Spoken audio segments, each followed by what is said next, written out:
Okay, let us start. Come back, dear students. Today we take the subject of physical education. Topic is Kho game.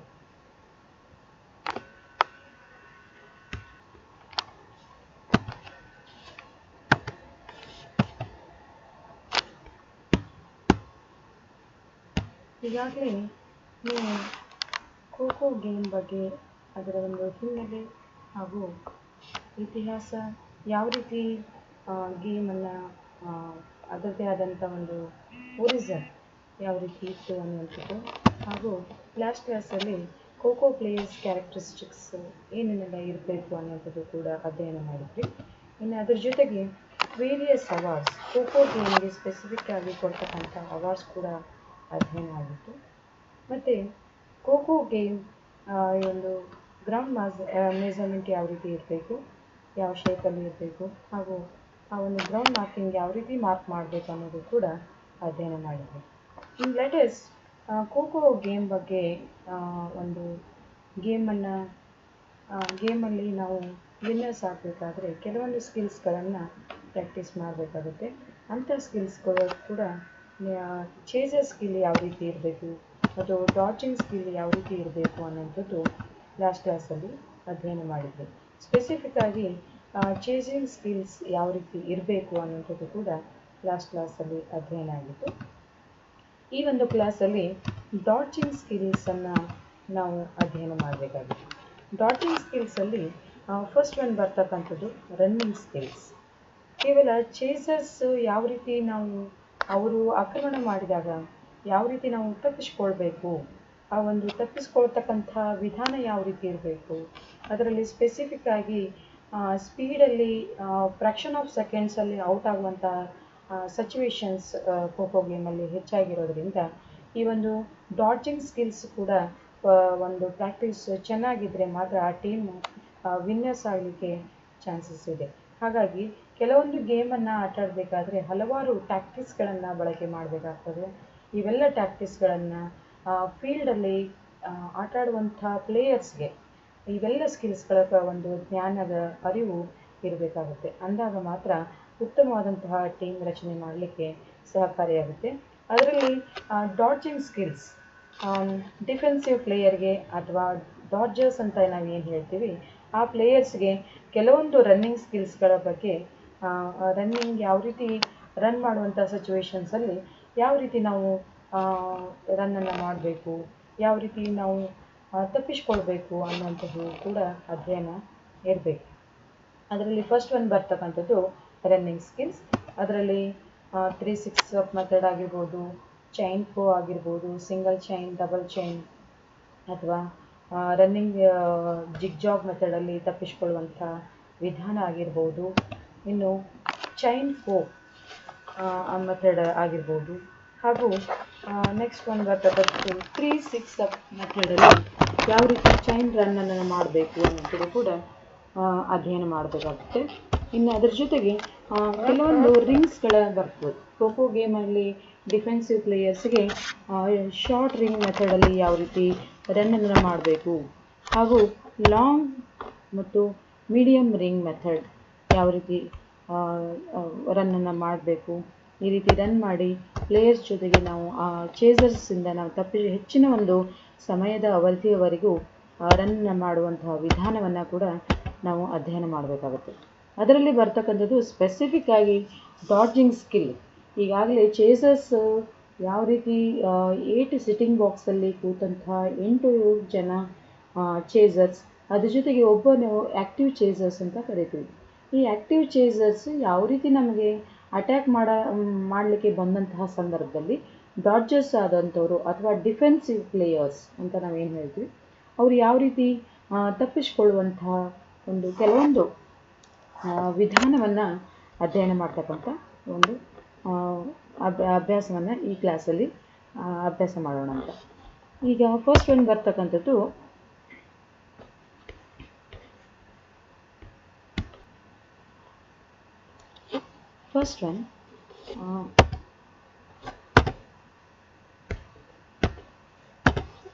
Running ಮತ್ತು ರನ್ನಿಂಗಲ್ಲಿ first one zigzag method. ಈ zigzag method kho kho ಗೇಮಲ್ಲಿ ಬಹಳಷ್ಟು ಒಂದು ಡಾಡ್ಜಸ್ಗೆ help ಮಾಡ್ತಕ್ಕಂಥ ಒಂದು skill. ಈ ಒಂದು ಬೇಸಿಕ್ಕಾಗಿ ನಾವು zigzag ಮೆಥಡಲ್ಲಿ ಯಾವ ರೀತಿ ಓಡಬೇಕು ಅನ್ನುವಂಥದ್ದು ತಿಳ್ಕೊಳ್ತಕ್ಕಂಥ ಒಂದು ವಿಧಾನ. ಇದು ಒಂದು ಚೈನ್ ಕೋ ಕೊಡ್ತಕ್ಕಂಥ ವಿಧಾನ. ಈ ಚೈನ್ ಕೋ ಯಾವ ರೀತಿ ಕೊಡಬೇಕು ಅನ್ನುವಂಥದ್ದು ಇಲ್ಲಿ as the word chain co itself describing the meaning that make chain of giving co. There are 8 players sitting in blocks between two poles with the alternate face direction. So the simple meaning of a chain co is it to pass the co to your adjacent player from one pole to other pole. If you are receiving co from players which is at your adjacent left hand, then you have to pass the co to the player which is at your adjacent right hand. This is not a true rule, it is a strategy of the game. Yes, ಈ ಒಂದು chain ಕೋ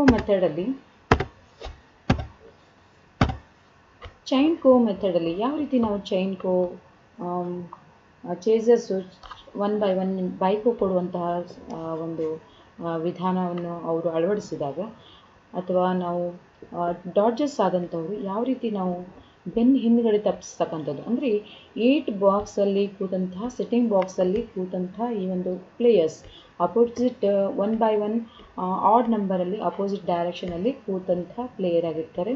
ಹೀಗಾಗಿ ಈ ಒಂದು 8 ಜನ sitting ಬಾಕ್ಸಲ್ಲಿ ಕೂತಂತಹ ಪ್ಲೇಯರಲ್ಲಿ ಇಲ್ಲಿ ಏನು ಮಾಡಬೇಕಾಗುತ್ತೆ ಅಂದರೆ, ಯಾರು ಡಾಡ್ಜಸ್ ಇರ್ತಾರೆ ಅವರು ಫಸ್ಟ್ ಸಿಟ್ಟಿಂಗ್ ಬಾಕ್ಸಲ್ಲಿ ಚೇಸರ್ನ ಒಂದು ಹಿಂಬದಿಯಿಂದ ಇಲ್ಲಿ ಬೆನ್ನಿನ ಹಿಂದ್ಗಡೆ ಓಡ್ತಕ್ಕಂತಹ ಒಂದು ವಿಧಾನ. ಹಿಂಬದಿಯಿಂದ ಓಡ್ತಕ್ಕಂಥ ಓಟವನ್ನು ಪ್ರಾರಂಭ ಮಾಡ್ತಕ್ಕಂಥ ಈ ಒಂದು ವಿಧಾನವನ್ನು ನಾವು ಚೈನ್ ಕೋ ಅಂತ ಹೇಳಿ ಕರೆಯಲಾಗುತ್ತೆ. ಇಲ್ಲಿ ಪ್ರತಿಯೊಬ್ಬ ಒಂದು ಪ್ಲೇಯರ್ನ ಅಥವಾ ಪ್ರತಿಯೊಬ್ಬ ಒಂದು ಸಿಟ್ಟಿಂಗ್ ಬಾಕ್ಸಲ್ಲಿ ಕೂತಂತಹ ಚೇಸರ್ಸ್ ಹಿಂದ್ಗಡೆ ಹಿಂಬದಿಯಿಂದ ತಿರುಗಿ ಒಂದು ಸೆಂಟರ್ ಲೈನನ್ನು ದಾಟುತ್ತಾ ಯಾವುದೇ ಪೋಲನ್ನು ಒಂದು ಪೋಲಿನವರೆಗೂ ಕೂಡ ಅಲ್ಲಿವರೆಗೆ ಹೋಗುವಂತಹ ಒಂದು ವಿಧಾನವನ್ನು ಸಿಂಗಲ್ ಚೈನ್ ಮೆಥಡ್ ಅಂತ ಕೂಡ ನಾವು ಹೇಳಲಾಗ್ತದೆ. ಇದನ್ನು ಮತ್ತೆ ಒಂದು ಕಂಬದ ಒಂದು ಸುತ್ತ ಹಾಕಿ ಕಂಬದ ಒಂದು ಡೈರೆಕ್ಷನನ್ನು ಚೇಂಜ್ ಮಾಡಿಕೊಂಡು ನಂತರ ಈ ಒಂದು ಪೋಲಿನ ಒಂದು ಮತ್ತೆ 8 ಜನ ಈ ಒಂದು ಏನು ಸಿಟ್ಟಿಂಗ್ ಬಾಕ್ಸಲ್ಲಿ ಕೂತಂತಹ ಒಂದು ಚೇಸರ್ಸ್ ಇರ್ತಾರೆ ಅವರ ಒಂದು ಮಧ್ಯದಲ್ಲಿ ಸೆಂಟರ್ ಲೈನನ್ನು ಸೆಂಟರ್ ಲೈನನ್ನು ದಾಟಿ ಮತ್ತು ನೆಕ್ಸ್ಟ್ ಬರ್ತಕ್ಕಂಥ ಪ್ಲೇಯರ್ ಹಿಂಬದಿಯಿಂದ ಓಡ್ತಕ್ಕಂಥ ಈ ಒಂದು ವಿಧಾನವನ್ನು ನಾವು ಜಿಗ್ಜಾಗ್ ಮೆಥಡ್ ಅಂತ ಕರಿತೀವಿ. ಇದು ಡಾಡ್ಜರ್ಸ್ಗೆ ಬಹಳಷ್ಟು ಚೇಸರ್ಸ್ಗೆ ಬೇಗನೆ ಒಂದು ಟಯರ್ಡ್ ಮಾಡುವಂಥ ಒಂದು ವಿಧಾನ. ಹೆಚ್ಚಿನ ಒಂದು ಅವಧಿಯವರೆಗೂ ಕೂಡ ತಪ್ಪಿಸ್ಕೊಳ್ಳಿಕ್ಕೆ, ಹೆಚ್ಚಿನ ಸಮಯವನ್ನು ಉಪಯೋಗ ಮಾಡಿಕೊಳ್ಳಿಕ್ಕೆ ಬಹಳ ಒಂದು ಉಪಯುಕ್ತವಾದಂಥ ಒಂದು ಸಿಂಗಲ್ ಚೈನ್ ಮೆಥಡನ್ನು ಅಳವಡಿಸ್ತಕ್ಕಂಥ ಒಂದು ವಿಧಾನ. ಇದರಲ್ಲಿ ಯಾವುದೇ ಈ ಒಂದು ಖೋಖೋ ಗೇಮಲ್ಲಿ ಬರ್ತಕ್ಕಂಥ ಇದೇ ವಿಧಾನವನ್ನು ಅಳವಡಿಸಬೇಕು ಅನ್ನುವಂಥದ್ದು ಯಾವುದೇ ರೂಲ್ ಇಲ್ಲ. ಇದು ಒಂದು ಸ್ಟ್ರಾಟಜಿಯಾಗಿ ಅಂದರೆ ಗೇಮಿನ ಒಂದು ತಂತ್ರವನ್ನು ಹೆಣೆದು ಗೇಮನ್ನು ಆಟಾಡ್ತಕ್ಕಂಥ ಒಂದು ವಿಧಾನಕ್ಕೆ ನಾವು ಸಿಂಗಲ್ ಚೈನ್ ಅಥವಾ ಜಿಗ್ಜಾಗ್ ಮೆಥಡ್ ಅಥವಾ ಚೈನ್ ಕೋ ಎನ್ನುವಂಥ ವಿಧಾನವನ್ನು ಬಳಸಲಾಗುತ್ತೆ. ಇನ್ನು ನೆಕ್ಸ್ಟ್ ಒನ್ ಬರ್ತಕ್ಕಂಥದ್ದು 3-6 ಅಪ್ ಮೆಥಡ್. ಈ 3-6 ಅಪ್ ಮೆಥಡ್ ಅನ್ನುವಂಥದ್ದು ಬಹಳಷ್ಟು ಒಂದು ಗೇಮಿನ ಒಂದು ಸ್ಟ್ರಾಟಜಿ. ಇದು ಕೂಡ ಈ ವಿಧಾನದಲ್ಲಿ ಕೂಡ ಬಹಳಷ್ಟು ಈ ಒಂದು 8 ಜನ ಚೇಸರ್ಸ್ ಕೂತಂಥ ಸಿಟ್ಟಿಂಗ್ ಬಾಕ್ಸಲ್ಲಿ ಕೂತಂಥ ಪ್ಲೇಯರ್ನ ಒಂದು ಅವರನ್ನು ಬೆನ್ನ ಹಿಂದ್ಗಡೆ ಓಡಾಡ್ತಕ್ಕಂಥ 3-6 ಅಪ್ಪಲ್ಲಿ ಓಡಾಡುವಂಥ ಒಂದು ವಿಧಾನ. ಇದರಲ್ಲಿ ರೆಸ್ಟ್ ತೆಗೆದುಕೊಳ್ಳಿಕ್ಕೂ ಕೂಡ ಡಾಡ್ಜರ್ಸ್ಗೆ ಬಹಳಷ್ಟು ಸಹಕಾರಿಯಾಗುತ್ತೆ. ಆದ್ದರಿಂದ ಗೇಮಿನ ಒಂದು ಸ್ಟ್ರಾಟಜಿಯನ್ನು ಹೆಚ್ಚಿಸ್ಕೊಳ್ಳಿಕ್ಕೆ ಒಂದು ಬಹಳಷ್ಟು ಉಪಯೋಗ ಆಗ್ತಕ್ಕಂಥ ಒಂದು 3-6 ಅಪ್ ಚೈನ್ ರನ್ ಅಂತ ಕೂಡ ನಾವು ಹೇಳಲಾಗುತ್ತೆ. ಇದನ್ನು ಈ ಒಂದು ಸ್ಕಿಲ್ಲನ್ನು ಒಂದು ಡಾಡ್ಜರ್ಸ್ ಆದಂಥವರು ಬಹಳಷ್ಟು ಅತಿ ಮಹತ್ವವಾದಂಥ ಒಂದು ಕೌಶಲ್ಯ ಅಂತ ಹೇಳಿ ಸ್ಕಿಲ್ ಅಂತ ಹೇಳಲಾಗ್ತದೆ. ಇದು ಕಂಟಿನ್ಯೂಸ್ ಆಗಿ ಓಟವನ್ನು ಒಳಗೊಂಡಿರ್ತಕ್ಕಂಥ ಒಂದು ವಿಧಾನ. ಇದು ಬಹಳಷ್ಟು ಹೆಚ್ಚಿನ ಒಂದು ಸ್ಥಿರತೆಯನ್ನು ಹೊಂದಿರ್ತದೆ ಮತ್ತು ಸುರಕ್ಷಿತವಾಗಿ ಮತ್ತು ಸಡನ್ನಾಗಿ ಯಾವುದೇ ಕಾರಣಕ್ಕೂ ಟಯರ್ಡ್ ಆಗದೇ ಇರ್ತಕ್ಕಂಥ ಟಯರ್ಡ್ ಅನ್ನುವಂಥ ಒಂದು ಸಮಸ್ಯೆಯನ್ನು ಫೇಸ್ ಮಾಡದೇ ಇರತಕ್ಕಂಥ ಒಂದು ಸ್ಕಿಲ್ ಅಂತ ಹೇಳ್ಬೋದು. ಇದು ಬಹಳಷ್ಟು ಒಂದು ಡಿಫೆನ್ಸಿವ್ ಮಾಡ್ತಕ್ಕಂಥ ಸುರಕ್ಷಿತವಾದಂಥ ಅಂತರವನ್ನು ಕಾಯ್ದುಕೊಂಡು ಮಾರ್ಗದ ಉದ್ದಕ್ಕೂ ಕೂಡ ಓಡಾಡೋದಕ್ಕೆ ಬಹಳಷ್ಟು ಸೂಕ್ತವಾದಂಥ ಒಂದು ಸ್ಪೆಸಿಫಿಕ್ ಆದಂತಹ ಖೋ ಗೇಮಲ್ಲಿ ಬರ್ತಕ್ಕಂಥ ಒಂದು ಸ್ಕಿಲ್ ಅಂತ ಹೇಳ್ಬೋದು. ಹಾಗೂ ಈ ಒಂದು ಚೇಸಸ್ಸು ಯಾವ ರೀತಿ ನಮಗೆ ಡಾಡ್ಜರ್ಸ್ಗೆ ಬೆನ್ನಟ್ಟಿ ಆಕ್ರಮಣ ಮಾಡ್ತಕ್ಕಂಥ ಒಂದು ವಿಧಾನವನ್ನು, ಅವರು ಏನು ನಮಗೆ ಸ್ಪೀಡಲ್ಲಿ ಬಂದು ಮುಟ್ಲಿಕ್ಕೆ ಬರ್ತಾ ಇರ್ತಾರೆ ಅಂಥ ಒಂದು ಸಿಚುವೇಶನ್ಸಲ್ಲಿ ಅವರ ಒಂದು ಮೂಮೆಂಟನ್ನು ಅಬ್ಸರ್ವನ್ನು ಮಾಡಿ ನಮಗೆ ಯಾವ ರೀತಿ ರನ್ನನ್ನು ಮಾಡಬೇಕು, ಯಾವ ಒಂದು ಡೈರೆಕ್ಷನಲ್ಲಿ ಓಡಬೇಕು ಅನ್ನುವಂಥದ್ದು ಸಡನ್ನಾಗಿ ಆ ಒಂದು ಫೀಲ್ಡಲ್ಲಿ ಕೋರ್ಟಲ್ಲಿ ಆಟ ಆಡುವಂಥ ಸಂದರ್ಭದಲ್ಲಿಯೇ ಸಡನ್ನಾಗಿ ಈ ಒಂದು ಮೆಥಡನ್ನು ಅಳವಡಿಸ್ತಕ್ಕಂಥದ್ದು. ಯಾವುದೇ ಕಾರಣಕ್ಕೂ ಪ್ರೀ ಪ್ಲ್ಯಾನ್ ಆಗಿ ಹೀಗೆ ಓಡಬೇಕು, ಹೀಗೆ ನಾವು ತಪ್ಪಿಸ್ಕೊಳ್ಬೇಕು ಅನ್ನುವಂಥದ್ದು ಯಾವುದೇ ರೂಲ್ ಇಲ್ಲ. ಬಟ್ ಇಲ್ಲಿ ಕೆಲವೊಂದು ಇವು ಸ್ಕಿಲ್ಸ್ಗಳನ್ನು ಒಂದು ಗೇಮನ್ನು ಆಟ ಆಡುವಂತಹ ಒಂದು ಸಿಚುವೇಶನ್ಸಲ್ಲಿ ಅಳವಡಿಸ್ಕೊಂಡು ಅಪ್ಲೈ ಮಾಡಿಕೊಂಡು ಗೇಮನ್ನು ಆಟ ಆಡಿದ್ದೆ ಆದರೆ, ಅಥವಾ ಚೇಸರ್ಸು ಯಾವ ರೀತಿ ಖೋ ಕೊಡ್ತಾರೆ, ಯಾರಿಗೆ ಖೋ ಕೊಡ್ತಾರೆ ಅನ್ನುವಂಥ ವಿಧಾನವನ್ನು ತಿಳಿದುಕೊಂಡು ಆಟ ಆಡುವಂಥ ಸಂದರ್ಭದಲ್ಲಿ ಈ ಒಂದು ವಿಧಾನವನ್ನು ಅಳವಡಿಸಿದೆ ಆದರೆ ನಮ್ಮ ಗೇಮಿನ ಒಂದು ಸ್ಪೀಡ್ ಹಾಗೂ ಹೆಚ್ಚಿನ ಒಂದು ಸಮಯದವರೆಗೂ ಕೂಡ ಡಾಡ್ಜಿಂಗ್ ಮಾಡುವಂಥ ಒಂದು ಪ್ಲೇಯರ್ಗೆ ಬಹಳಷ್ಟು ಉಪಯೋಗಕಾರಿಯಾಗ್ತಕ್ಕಂಥ ಒಂದು ಮೆಥಡ್. ಅದರ ಜೊತೆಗೆ ಈ ಒಂದು PPTಯಲ್ಲಿ ತೋರಿಸಿದ ಹಾಗೆ defensive one pole to another pole ತನಕ ಅನ್ಕೊಂಡು ಒಂದು ಸೆಂಟರ್ ಲೈನ್ ಅಂತ ಏನು ಹೇಳ್ತೀವಿ, ಈ ಸೆಂಟರ್ ಲೈನ್ ಒಂದು ಪಕ್ಕದಲ್ಲೇ ಒಂದು ಓಡಾಡ್ತಾ ಮೊದಲು 3-4 ಆ್ಯಂಡ್ 3 ಸಿಟ್ಟಿಂಗ್ ಬಾಕ್ಸ್, ಮೂರನೇ ಪ್ಲೇಯರಲ್ಲಿ ಕೂತಂಥ ಒಂದು ಸಿಟ್ಟಿಂಗ್ ಪ್ಲೇಯರ್ಸ್ ಹಿಂದ್ಗಡೆ ಮತ್ತು ಹಾಗೂ 4th ಪ್ಲೇಯರ್ಸ್ ಸಿಟ್ಟಿಂಗ್ ಬಾಕ್ಸಲ್ಲಿ ಇರ್ತಕ್ಕಂಥ ಪ್ಲೇಯರ್ಸ್ನ ಅವರ ಪ್ರವೇಶವನ್ನು ಮಾಡಿ ನೆಕ್ಸ್ಟು ಆ್ಯಕ್ಟಿವ್ ಚೇಸರ್ಸನ್ನು ಮೂರನೇ ಚೌಕದಲ್ಲಿ ಚೇಸರ್ಸ್ಗೆ ಖೋ ಕೊಡುವತಕ್ಕಂಥ ಪ್ರಚೋದಿಸಿ ನೇರವಾಗಿ ಚಲಿಸ್ತಕ್ಕಂಥ ಒಂದು ವಿಧಾನ.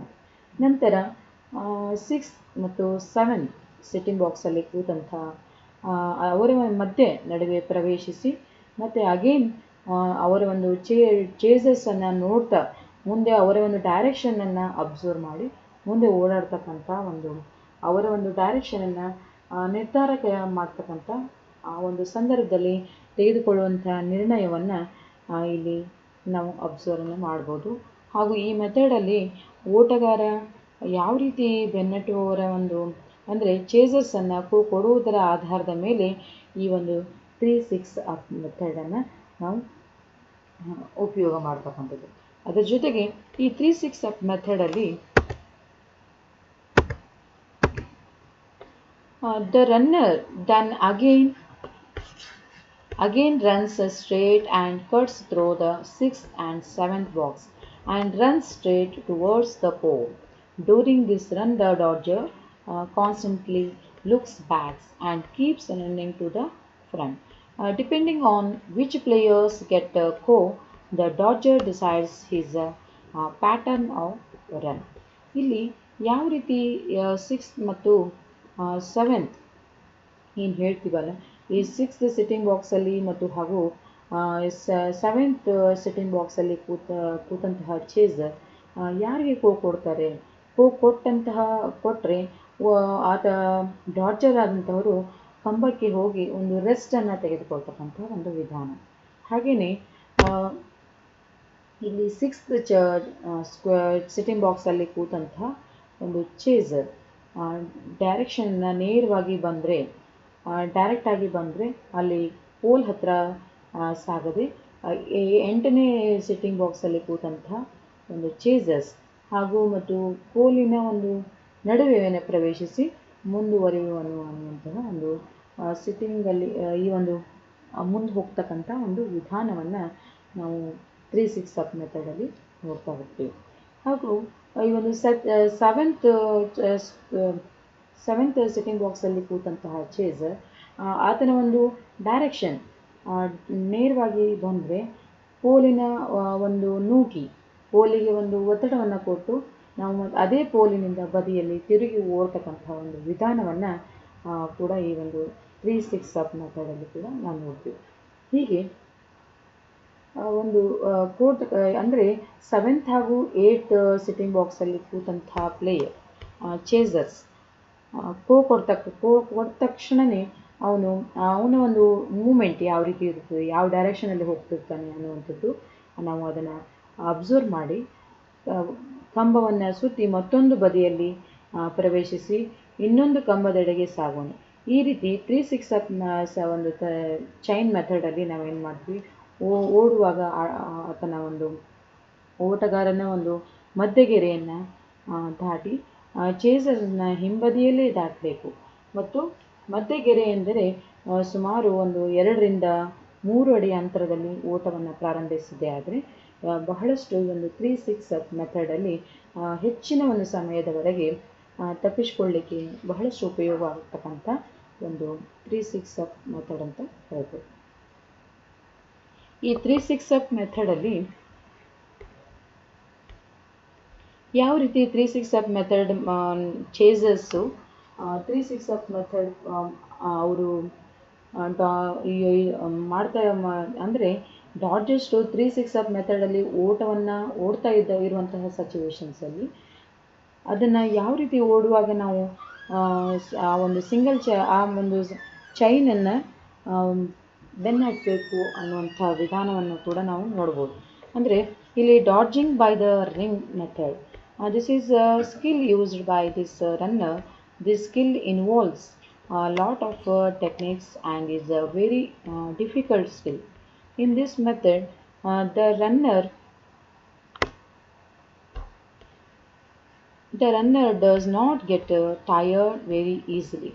When the runner is running away from the center line, or when the active chasers give an advance score, or when the chaser in the center of the field are weak, this skill can be used. ಈ 3-6 up ಮೆಥಡಲ್ಲಿ ಡಾಡ್ಜರ್ಸ್ ಆದಂಥವರು 3-6 up ಮೆಥಡನ್ನು apply ಮಾಡಿ ಓಡುವಂತಹ ಸಿಚುವೇಶನ್ಸಲ್ಲಿ chaser ಆದಂಥವರು ಯಾವ ರೀತಿ ಅವ್ರನ್ನ ಬೆನ್ನಟ್ಟಬೇಕು ಅನ್ನುವಂಥದ್ದು ಕೂಡ ನಾವು ತಿಳ್ಕೊಳ್ಬೇಕಾಗ್ತದೆ. ಈ 3-6 up ಒಂದು ಚೈನ್ ಮೆಥಡಲ್ಲಿ ಓಡ್ತಕ್ಕಂಥ ಸಕ್ರಿಯವಾಗಿ ಅಂದರೆ ಆ್ಯಕ್ಟಿವ್ ಚೇಸರ್ ಅಂತ ನಾವೇನು ಹೇಳ್ತೀವಿ, ಅವರು ಅತಿ ಸ್ಪೀಡಲ್ಲಿ ಬೆನ್ನಟ್ಟುವಂತಹ ಮೂಲಕ ಮುಟ್ಟಲು ಪ್ರಯತ್ನಿಸುವ.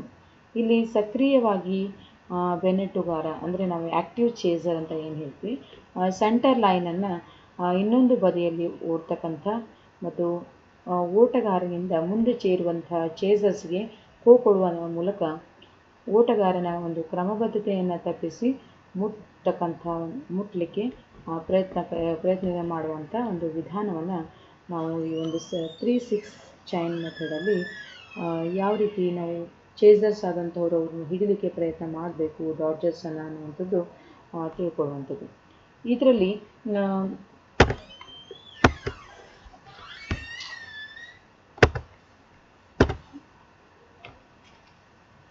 there are 3 variations in this skill.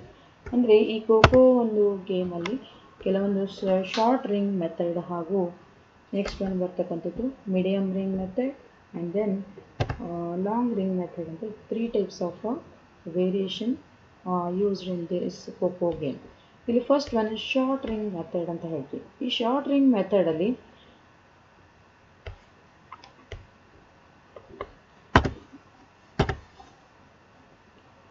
First ಒಂದು ಬರ್ತಕ್ಕಂಥದ್ದು short ring method.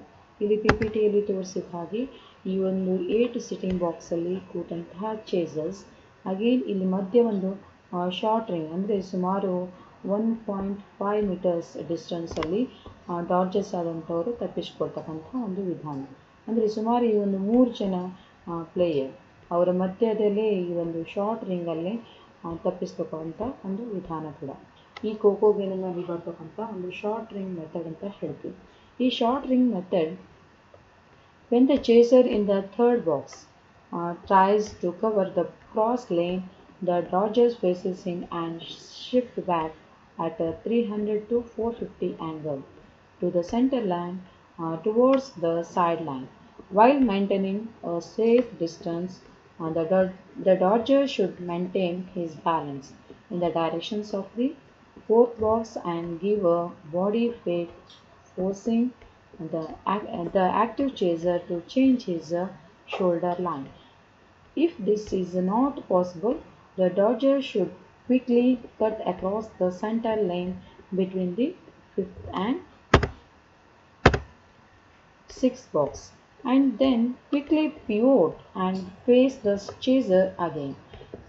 This situation is again repeated in the directions of the fifth box and again cutting the center lane from between the fourth and third box.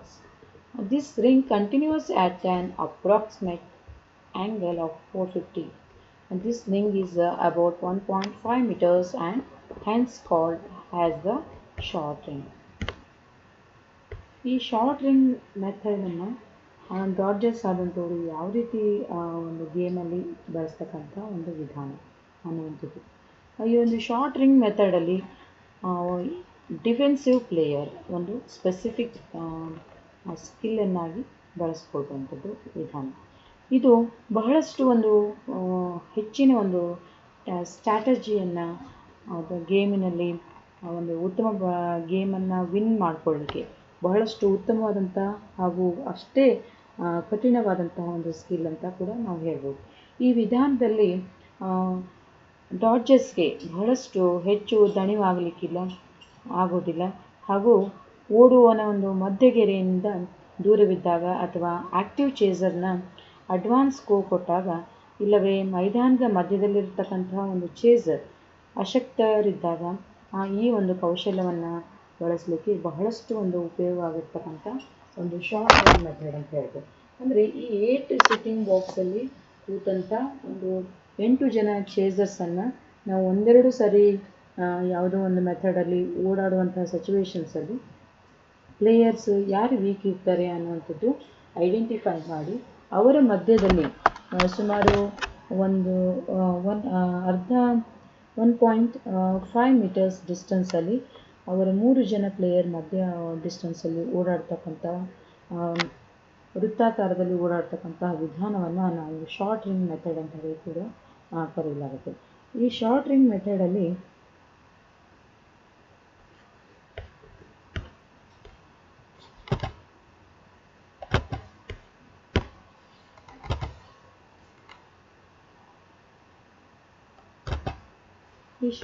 ಮೆಥಡಲ್ಲಿ ಈಗಾಗಲೇ ಈ ಒಂದು PPTಯಲ್ಲಿ ತೋರಿಸಿದ ಹಾಗೆ ಒಂದು sitting ಬಾಕ್ಸಲ್ಲಿ ಕೂತಂತಹ ಒಂದು ಚೇಸರ್ಸ್ ಅವರು ಒಂದು ಅಟ್ಯಾಕನ್ನು ಮಾಡಲಿಕ್ಕೆ ಬಂದಂತಹ ಸಿಚುವೇಶನ್ಸಲ್ಲಿ ಒಂದು ಡಾಡ್ಜರ್ಸ್ ಆದಂಥವರು ಯಾವ ರೀತಿ ಎದುರಾಗಿ ನಿಂತು ಈ ಒಂದು ಅಡ್ಡಗೆರೆ ಈ ಸೆಂಟರ್ ಲೈನ್ ಅಲ್ಲಿರ್ತಕ್ಕಂಥ ಮೂಲಕ 30 ಡಿಗ್ರಿ ಆರ್ 45 ಡಿಗ್ರಿ ಆ್ಯಂಗಲಲ್ಲಿ ಏನು ಮಾಡಬೇಕು ಅಂದರೆ ಇರುವ ಒಂದು ಹಾಗೆ ಹಿಂದೆ ಸರಿತಾ ಅವನನ್ನು ಅಥವಾ ಅವಳನ್ನು ಬದಿಗೆರೆಯ ಸಮೀಪದವರೆಗೆ ಬರುವಂತೆ ಮಾಡುವನು.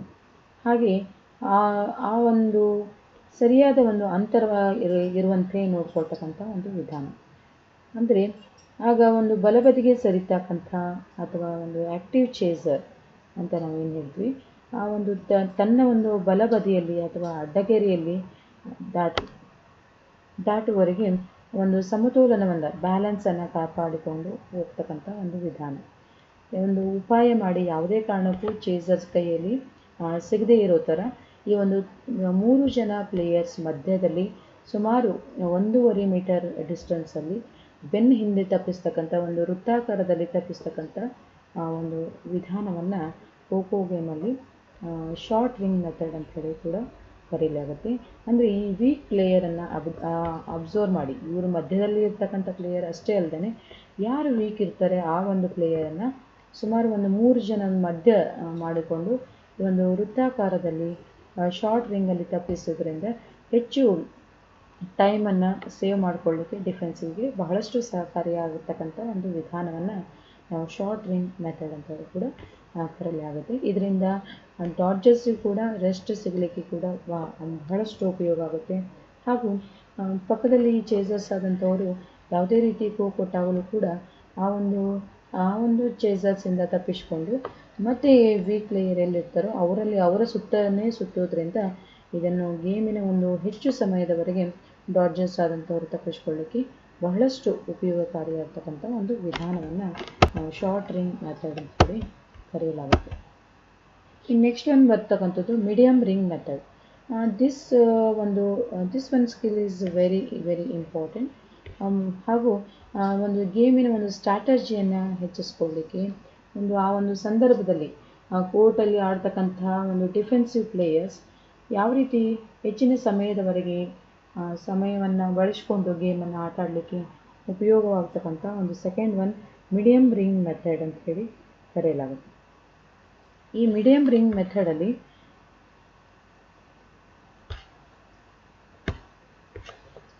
this is similar to the short ring.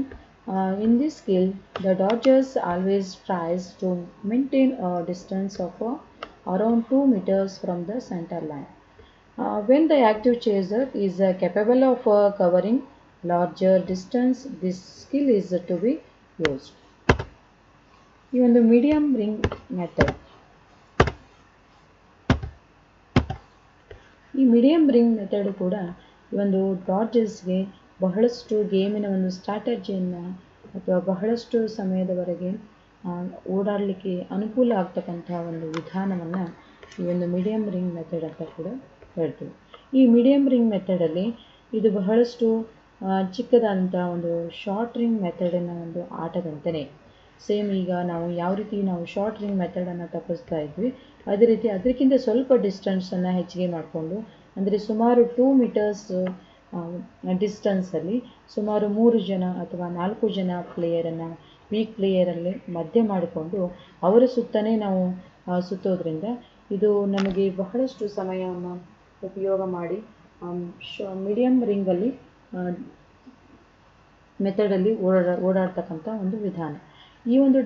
ಈ ಒಂದು ವಿಧಾನದಲ್ಲಿ ಯಾವ ರೀತಿ ಡೈರೆಕ್ಷನನ್ನು ನಾವು ಬದಲಾಯಿಸ್ಕೊಳ್ತೀವಿ ಅನ್ನೋದು ಬಹಳಷ್ಟು ಇಂಪಾರ್ಟೆಂಟ್ ಆಗಿರ್ತದೆ.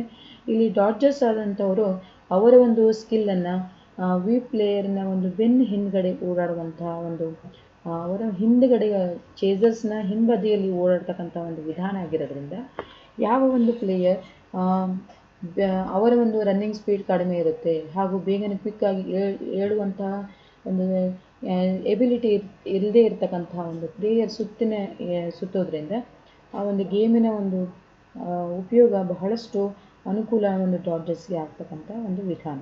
ಹೀಗಾಗಿ ಆ ಒಂದು ಸರಿಯಾಗಿ ತನ್ನ ಒಂದು ಯಾರು ಅಂತಂದರೆ ಆ್ಯಕ್ಟಿವ್ ಚೇಸರ್ಸ್ನ ಒಂದು ಅಡ್ಡಗೆರೆಯಲ್ಲಿ ಬರುವಾಗ ರಕ್ಷಣಾಗಾರನ ಅಂದರೆ ಇಲ್ಲಿ ಡಿಫೆನ್ಸಿವ್ ಪ್ಲೇಯರ್ ಅಂತ ಏನು ಹೇಳ್ತೀವಿ ತನ್ನ ದೇಹವನ್ನು ಸರಿಯಾಗಿ ಫೇಕ್ ಮಾಡಿ ಆತನ ಒಂದು ಡೈರೆಕ್ಷನನ್ನು ಬದಲಾಯಿಸ್ತಕ್ಕಂಥ ಒಂದು ತಂತ್ರವ ಈ ಒಂದು ಡೈರೆಕ್ಷನನ್ನು ಚೇಂಜ್ ಮಾಡ್ತಕ್ಕಂಥ ವಿಧಾನವಾಗಿದೆ. ಹಾಗೆಯೇ ಈ ಆ್ಯಕ್ಟಿವ್ ಚೇಸರ್ಸ್ ಆದಂಥವರು ತನ್ನ ಒಂದು ಎದುರಾಗಿ ನಿಂತು ಸುಮಾರು 45 ಆ್ಯಂಗಲಿಂದ ಮತ್ತು ಅಂದಾಜು 2 ಮೀಟರ್ 2 ಮೀಟರ್ಸ್ ಆರ್ 4 ಮೀಟರ್ಸ್ ಡಿಸ್ಟೆನ್ಸಲ್ಲಿ ಓಡಾಡ್ತಕ್ಕಂತಹ ಒಂದು ವಿಧಾನವನ್ನು ನಾವು ಮೀಡಿಯಂ ರಿಂಗ್ ಮೆಥಡಲ್ಲಿ ಕೂಡ ನಾವು ಬಳಸ್ಕೊಳ್ತಕ್ಕಂಥದ್ದು ವಿಧಾನ. ಈ ಮೀಡಿಯಂ ರಿಂಗ್ ಮೆಥಡ್ ಜೊತೆಗೆ ನೆಕ್ಸ್ಟ್ ಒಂದು ಲಾಸ್ಟ್ ಒಂದು ಬರ್ತಕ್ಕಂಥದ್ದು ಲಾಂಗ್ ರಿಂಗ್ ಮೆಥಡ್. ಈ ಲಾಂಗ್ ರಿಂಗ್ ಮೆಥಡಲ್ಲಿ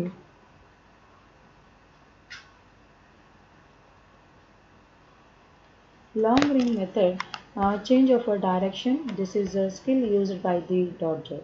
This is skill used to cross lane. The dodger uses a body fake and makes the chaser change his direction.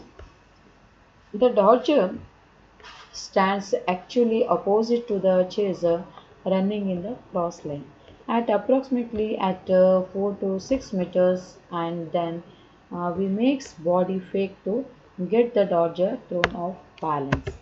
ಇಲ್ಲಿ And next one, running from the first square towards the pole, running from the first square towards the pole.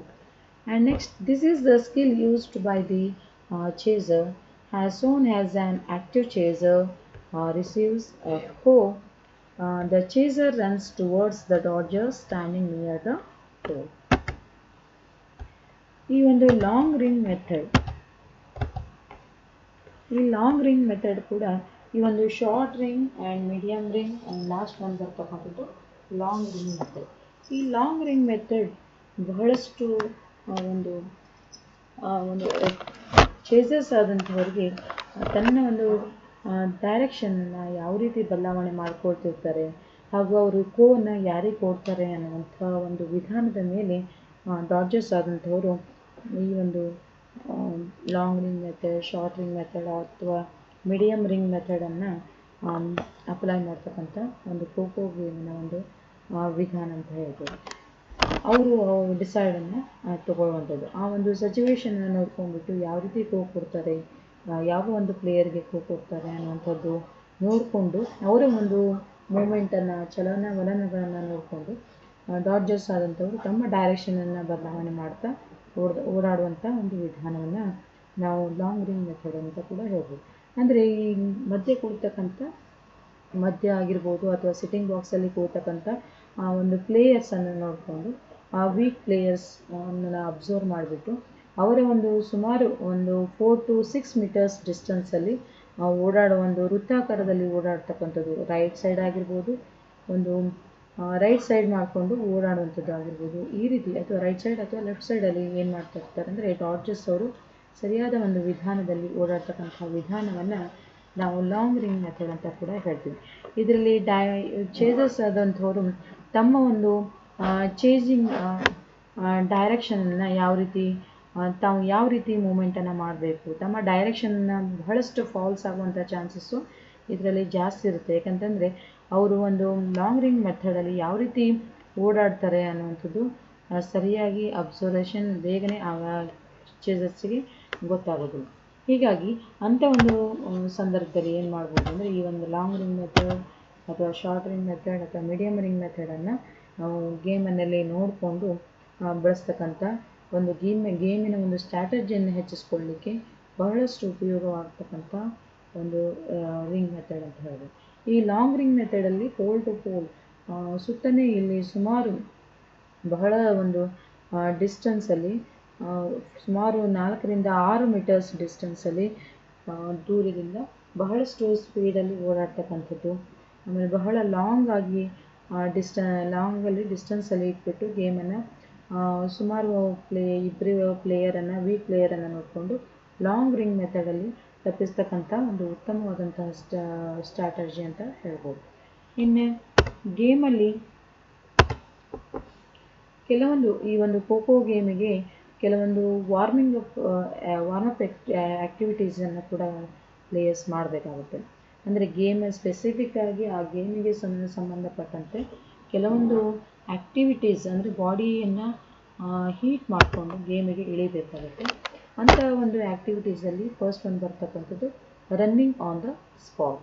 ಅಂದರೆ ನಮ್ಮ ಒಂದು ಬಾಡಿಯನ್ನು ಸರಿಯಾಗಿ heat ಮಾಡಿಕೊಂಡಾಗ, active ಮಾಡಿಕೊಂಡಾಗ ಬಹಳಷ್ಟು ಸ್ಪೀಡಲ್ಲಿ ಓಡಾಡುವುದಕ್ಕಾಗಿರ್ಬೋದು ಅಥವಾ dodge ಮಾಡಲಿಕ್ಕಾಗಿರ್ಬೋದು, ಬಹಳಷ್ಟು ಖೋಖೋ ಗೇಮಿಗೆ ಸಂಬಂಧಪಟ್ಟಂತೆ ಕೆಲವೊಂದು ಸ್ಪೆಸಿಫಿಕ್ ಆಗಿ ಎಕ್ಸಸೈಸ್ಗಳನ್ನು ಮಾಡಿ ನಾವು ಗೇಮಿಗೆ ಹೋಗೋದ್ರಿಂದ ಬಹಳಷ್ಟು ಸಮಯದವರೆಗೂ ನಮ್ಮ ಬಾಡಿ ಬ್ಯಾಲೆನ್ಸನ್ನು ಮಾಡ್ಕೊಳ್ಳಿಕ್ಕೆ ಸಹಕಾರಿಯಾಗ್ತಕ್ಕಂಥ ಉತ್ತಮವಾದಂಥ ಒಂದು ಆ್ಯಕ್ಟಿವಿಟೀಸ್.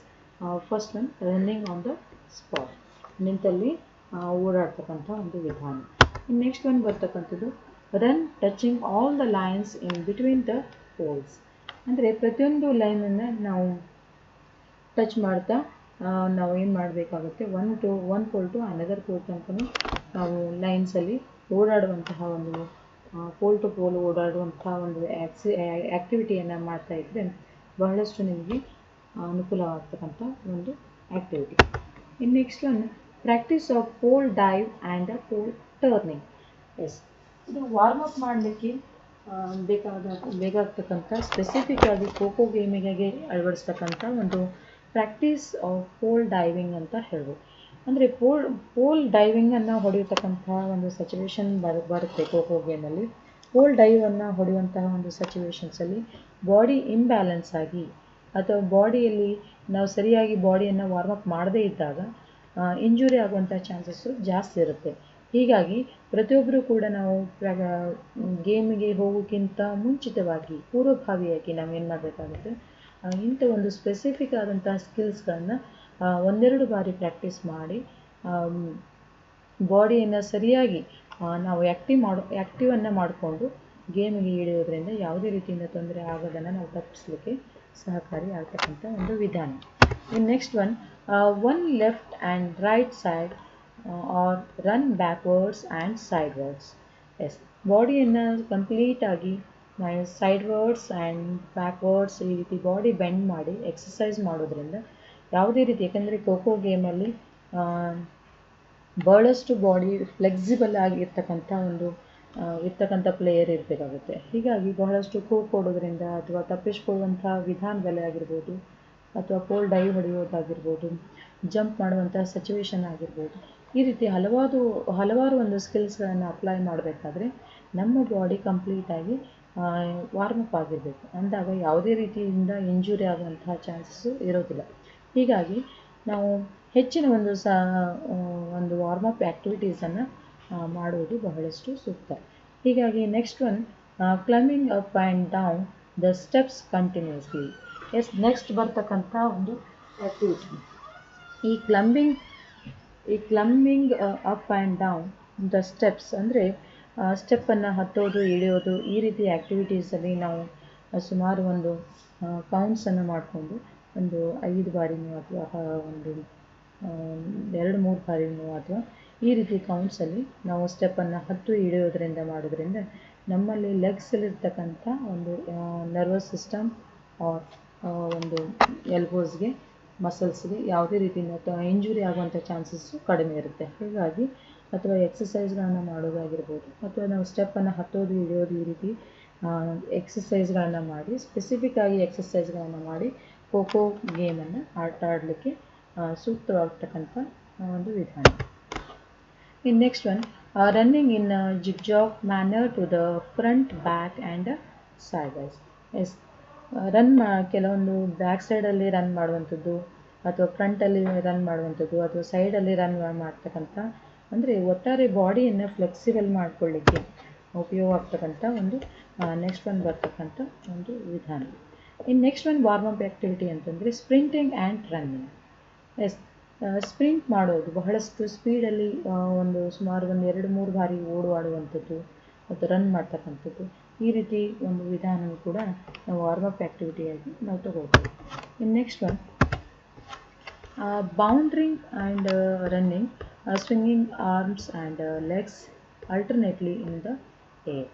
ಎಸ್, ನಾವು ಕೆಲವೊಂದು ಆರ್ಮ್ಸನ್ನು ನಾವು ಕೂಡ ಸ್ವಿಂಗ್ ಮಾಡಬೇಕಾಗತ್ತೆ, ಲೆಗ್ಸನ್ನು ಫ್ರೀ ಮಾಡ್ಕೊಳ್ಬೇಕಾಗತ್ತೆ. ಯಾಕಂದರೆ ಮಸಲ್ಸ್ ಇಂಜುರಿ ಆಗುವಂಥ ಚಾನ್ಸಸ್ ಇರೋದರಿಂದ. ಹೀಗಾಗಿ ಖೋ ಪ್ಲೇಯರು ಸುಮಾರು ಹೆಚ್ಚಿನ ಒಂದು ಅವಧಿಯವರೆಗೂ ನಮಗೆ ಎಂಡ್ಯೂರೆನ್ಸ್ ಕೆಪಾಸಿಟಿ ಬೇಕಾಗುತ್ತೆ. ಹೀಗಾಗಿ ಸ್ಪೆಸಿಫಿಕ್ಕಾಗಿ ಖೋ ಗೇಮ್ ಪ್ಲೇಯರ್ಗೆ ಈ ರೀತಿ ಆ್ಯಕ್ಟಿವಿಟೀಸನ್ನು ಸ್ಪೆಸಿಫಿಕ್ಕಾಗಿ ಖೋ ಗೇಮಿಗೆ ಸಂಬಂಧಪಟ್ಟಂತಹ ಆ್ಯಕ್ಟಿವಿಟೀಸನ್ನು ಮಾಡಿಕೊಂಡು ನಾವು ಗೇಮಿಗೆ ಇಳಿಯೋದ್ರಿಂದ ಯಾವುದೇ ರೀತಿಯಿಂದ ಆಗ್ತಕ್ಕಂಥ ಇಂಜುರಿಯನ್ನು ನಾವು ತಪ್ಪಿಸ್ಬೋದು. ಇನ್ನು next hopping, jumping on the spot, skipping and performing frog jumps. Yes, ಈ ಹಾಪಿಂಗ್ ಮಾಡತಕ್ಕಂಥದ್ದು ಸಿಂಗಲ್ ಲೆಗ್ಗಿಂದ ಹಾಪ್ ಮಾಡ್ತಕ್ಕಂಥದ್ದು, ಅಥವಾ ನಾವು ಜಂಪ್ ಮಾಡ್ತಕ್ಕಂಥ ಒಂದು ವಿಧಾನ ಆಗಿರ್ಬೋದು, ಅಥವಾ ಸ್ಪಾಟಲ್ಲೇ ಜಂಪ್ ಮಾಡ್ತಕ್ಕಂಥದ್ದು, ಅಥವಾ ರನ್ ಮಾಡಿಬಿಟ್ಟು ಓಡಿ ಬಂದು ನಾವು ಹಾಪಿಂಗ್ ಮಾಡಿ ಜಂಪ್ ಮಾಡ್ತಕ್ಕಂಥದ್ದು, ಈ ರೀತಿ ಮಾಡೋದ್ರಿಂದ ಕೆಲವೊಂದು ಸಾರಿ ನಾವು ಸ್ಕಿಪ್ಪಿಂಗನ್ನು ಆಟ ಆಡೋದ್ರ ಮೂಲಕನೂ ಕೂಡ ನಾವು ಬಾಡಿಯನ್ನು ವಾರ್ಮಪ್ ಮಾಡ್ಕೊಳ್ಳಿಕ್ಕೆ ಖೋ ಗೇಮಿಗೆ ಬೇಕಾಗ್ತಕ್ಕಂಥ ಒಂದು ವಾರ್ಮಪ್ ಆ್ಯಕ್ಟಿವಿಟೀಸ್. ಇನ್ನು next running forward by bending and holding the toes with the fingers. Yes, running forward by bending. Yes, run ಮಾಡ್ತಾನೆ ನಾವು ಫಾರ್ವರ್ಡ್ ಬೆಂಡ್ ಮಾಡ್ತಕ್ಕಂಥ ಒಂದು ವಿಧಾನ ಆಗಿರ್ಬೋದು, ಅಥವಾ ನಾವು ದೀರ್ಘವಾದಂಥ ಉಸಿರನ್ನು ಹೋಲ್ಡ್ ಮಾಡಿ ಒಂದು ಸುಮಾರು ಮಿನಿಟಲ್ಲಿ ನಾವು ಗೋಲ್ಡ್ ಮಾಡ್ತಕ್ಕಂಥ ಸಾಮರ್ಥ್ಯ ಕೂಡ ನಾವು ಬೆಳೆಸ್ಕೊಳ್ಬೇಕಾಗುತ್ತೆ. ಇವೆಲ್ಲವುಗಳನ್ನು ಮಾಡೋದ್ರಿಂದ ನಮಗೆ ಬಹಳಷ್ಟು ಅನುಕೂಲ, ಗೇಮನ್ನು ಆಟ ಆಡಲಿಕ್ಕೆ ಸಹಕಾರಿಯಾಗ್ತಕ್ಕಂಥ ಒಂದು ವಾರ್ಮ್ ಅಪ್ ಆ್ಯಕ್ಟಿವಿಟೀಸ್ ಅಂತ ಹೇಳ್ಬೋದು. ಇನ್ನು next one, start running on the below of whistle and then stop and sit on the ground. On the second whistle and again jump up and start running at the next whistle. Yes, start running on the below of the whistle. ಅಂದರೆ whistle ಹಾಕೋಕ್ಕಿಂತ ಮುಂಚಿತವಾಗಿ ಓಡಾಡ್ತಕ್ಕಂಥದ್ದು, whistle ಹಾಕಿದ ತಕ್ಷಣವೇ ಓಡಾಡುವಂಥ ಒಂದು ವಿಧಾನ, ಅಥವಾ ಕೆಲವೊಂದು ಸಾರಿ whistle ಹಾಕಿದ ತಕ್ಷಣ ನಿಲ್ಲುವಂಥ ಒಂದು ಸ್ಟಾಪ್ ಮಾಡ್ತಕ್ಕಂಥದ್ದು, ಮತ್ತು ಅಗೇನ್ ವಿಸಿಲ್ ಆಗ್ತಕ್ಕಂಥ ಓಡಾಡುವಂಥದ್ದು, ಅಥವಾ ಅಗೇನ್ ಜಂಪ್ ಕೊಡ್ತಕ್ಕಂಥದ್ದು. ಈ ರೀತಿ ಹಲವಾರು ವಿಸಿಲ್ ಮೇಲ್ಗಡೆ, ಅಂದರೆ ಕೆಲವೊಂದು ಸರಿ ಗೇಮಲ್ಲಿ ಆಟ ಆಡುವಾಗ ವಿಸಿಲ್ ಕಡೆ ಗಮನ ಇರೋದಿಲ್ಲ. ಹೀಗಾಗಿ ವಿಸಿಲಿನ ಕಡೆಗೂ ಕೂಡ ವಿಸಿಲ್ ಹಾಕ್ತಕ್ಕಂಥ ಒಂದು ಸ್ಥಿತಿಯ ಬಗ್ಗೆ ನಾವು ಕೂಡ ಅದ್ರ ಬಗ್ಗೆ ಅಬ್ಸರ್ವ್ ಮಾಡುವಂಥ ವಿಧಾನ ಕೂಡ ನಾವು ರೂಢಿ ಮಾಡ್ಕೊಳ್ಬೇಕಾಗತ್ತೆ. ಇದು ಕೂಡ ಒಂದು ವಾರ್ಮ್ ಅಪ್ ಆ್ಯಕ್ಟಿವಿಟೀಸ್ ಆಗಿ ನಾವು ಬಳಸ್ಕೊಳ್ತೇವೆ. ಇನ್ನು running using biped position and turning around the poles. Yes, biped ಮೆಥಡಲ್ಲಿ ನಾವು ಕೂಡ್ತಕ್ಕಂಥದ್ದು, ಓಡಾಡ್ತಕ್ಕಂಥದ್ದು, ಈ ಬೈಪೆಡ್ ಮೆಥಡನ್ನು ಅಳವಡಿಸಿ ವಾರ್ಮ್ ಅಪ್ ಆ್ಯಕ್ಟಿವಿಟೀಸಲ್ಲಿ ಕೂಡ ನಾವು ಉಪಯೋಗ ಮಾಡ್ತಕ್ಕಂಥ ಒಂದು ವಾರ್ಮ್ ಅಪ್ ಆ್ಯಕ್ಟಿವಿಟಿ. ಎಸ್, ಈ ರೀತಿ ಖೋಖೋ ಗೇಮಲ್ಲಿ ಸುಮಾರು ನಾವು ಡಾಡ್ಜಿಂಗ್ ಸ್ಕಿಲ್ಸ್ಗಳನ್ನು ಒನ್ ಬೈ ಒನ್ ಅಧ್ಯಯನ ಮಾಡಿದ್ವಿ. ಈ ಚೇಸಿಂಗ್ ಸ್ಕಿಲ್ ಜೊತೆಗೆ ಡಾಡ್ಜಿಂಗ್ ಸ್ಕಿಲ್ ಕೂಡ ಅಷ್ಟೇ ನಮಗೆ ಉಪಯೋಗವಾಗ್ತಕ್ಕಂಥ ಒಂದು ವಿಧಾನ. ಅದರಲ್ಲಿ ಶಾರ್ಟ್ ರಿಂಗ್ ಮೆಥಡ್ ಆಗಿರ್ಬೋದು, ಮೀಡಿಯಮ್ ರಿಂಗ್ ಆಗಿರ್ಬೋದು, ಲಾಂಗ್ ರಿಂಗ್ ಮೆಥಡ್ ಆಗಿರ್ಬೋದು, ಅಥವಾ ಕೆಲವೊಂದು ಸ್ಪೆಸಿಫಿಕ್ ಆಗಿ 3-6 ಅಪ್ ಮೆಥಡಲ್ಲಿ ಓಡಾಡ್ತಕ್ಕಂಥದ್ದು, ಅಥವಾ ರನ್ನಿಂಗಲ್ಲಿ ಬರ್ತಕ್ಕಂತಹ ಜಿಗ್ಜಾಗ್ ವಿಧಾನ ಆಗಿರ್ಬೋದು. ಹೀಗೆ ಡಾಡ್ಜಿಂಗ್ ಸ್ಕಿಲ್ಸ್ಗಳ ಕುರಿತಾಗಿ ಈ ಕ್ಲಾಸಲ್ಲಿ ಅಧ್ಯಯನ ಮಾಡಿದ್ವಿ. ಅದ್ರ ಜೊತೆಗೆ ಖೋಖೋ ಗೇಮಿಗೆ ಸಂಬಂಧಪಟ್ಟಂತಹ ಸ್ಪೆಸಿಫಿಕ್ ಆಗಿ ವಾರ್ಮ್ ಅಪ್ ಆ್ಯಕ್ಟಿವಿಟೀಸ್ ಯಾವುದನ್ನು ನಾವು ಅಳವಡಿಸ್ಕೊಂಡು ಗೇಮಿಗೆ ಇಳಿಬೇಕು ಅನ್ನುವಂಥದ್ದು ಕೂಡ ಅಧ್ಯಯನ. ಇವೆಲ್ಲವೂ ಕೂಡ ಒಂದು ಖೋಖೋ ಗೇಮಲ್ಲಿ ಹೆಚ್ಚಿನ ಒಂದು ಸ್ಪೆಷಲೈಸೇಷನ್ ಮಾಡಲಿಕ್ಕೆ, ಖೋಖೋ ಟೀಮಿನ ಒಂದು ಪ್ಲೇಯರ್ಸ್ಗೆ ಇರಬೇಕಾದಂಥ ಒಂದು ಎಲ್ಲ ಒಂದು ನಾಲೆಜ್ ಇದ್ದಾಗ ಮಾತ್ರ ಗೇಮನ್ನು ನಾವು ಬಹಳಷ್ಟು ಹೆಲ್ದಿ ಕಾಂಪಿಟೇಷನ್ ಕೊಟ್ಟು ಅಚೀವ್ಮೆಂಟ್ ಮಾಡಲಿಕ್ಕೆ ಬಹಳಷ್ಟು ಸಹಕಾರಿಯಾಗ್ತಕ್ಕಂಥ ಒಂದು ಖೋಖೋ ಗೇಮ್. ಹೀಗಾಗಿ ಇದೊಂದು ಭಾರತೀಯ ಕ್ರೀಡೆ ಆಗಿರೋದ್ರಿಂದ ಪ್ರತಿಯೊಬ್ಬ ಆಟಗಾರನಲ್ಲಿ ಖೋಖೋ ಗೇಮಿನ ಒಂದು ನಾಲೆಜ್ ಇರಬೇಕಾಗುತ್ತೆ. ಹೀಗಾಗಿ ಖೋಖೋ ಗೇಮ್ ನಮ್ಮ ಇಂಡಿಜಿನಿಯಸ್ ಗೇಮ್ ಆಗಿರೋದ್ರಿಂದ ಪ್ರತಿಯೊಬ್ಬರು ಕೂಡ ಈ ಒಂದು ಖೋಖೋ ಗೇಮಿನ ಬಗ್ಗೆ ತಿಳ್ಕೊಳ್ಳೋದು ಬಹಳಷ್ಟು ಸೂಕ್ತ. ಹೀಗಾಗಿ ನಿಮ್ಮ ಅಕಾಡೆಮಿಕಲ್ ಇಯರಲ್ಲಿ ಬರ್ತಕ್ಕಂಥ ಒಂದು ಖೋಖೋ ಗೇಮಿನ ಒಂದು ಸ್ಕಿಲ್ಸ್ ಬಗ್ಗೆ ಆಗಿರ್ಬೋದು, ಗ್ರೌಂಡ್ ಮಾರ್ಕಿಂಗ್ ಬಗ್ಗೆ ಆಗಿರ್ಬೋದು, ಅಥವಾ ಖೋಖೋ ಗೇಮಲ್ಲಿ ಖೋಖೋ ಪ್ಲೇಯರ್ಗೆ ಇರ್ತಕ್ಕಂಥ ಒಂದು ಕ್ಯಾರೆಕ್ಟರಿಸ್ಟಿಕ್ಸ್ ಆಗಿರ್ಬೋದು, ಎಲ್ಲವೂ ಕೂಡ ಈ ಒಂದು ಕ್ಲಾಸಲ್ಲಿ ಹಾಗೂ ಖೋಖೋ ಗೇಮಿನ ಒಂದು ಗ್ರೌಂಡ್ ಮೆಜರ್ಮೆಂಟ್ ಯಾವ ರೀತಿ ಇರಬೇಕು ಅನ್ನೋದು ಕೂಡ ಅಧ್ಯಯನ ಮಾಡಲಾಗಿದೆ. ಹಾಗೂ ಈ ಒಂದು ಕ್ಲಾಸಲ್ಲಿ ತಮಗೇನಾದರೂ ಡೌಟ್ಸ್ ಇದ್ದರೆ ಅದನ್ನು ನೀವು ನಮ್ಮ ಒಂದು ಪರ್ಸ್ನಲ್ ನಂಬರ್ಗೆ ಅದರ ಬಗ್ಗೆ ಕ್ವಶನ್ಸನ್ನು ನೀವು ಕಳಿಸ್ಬೋದು. ಈ ಒಂದು ವಿಷಯ ತಮಗೆಲ್ಲರಿಗೂ ಕೂಡ ಅರ್ಥ ಆಗಿದೆ ಅಂತ ಹೇಳಿ ಭಾವಿಸ್ತಾ ನನ್ನ ಕ್ಲಾಸನ್ನು ಮುಗಿಸ್ತಾ ಇದ್ದೀನಿ. Thank you one and all.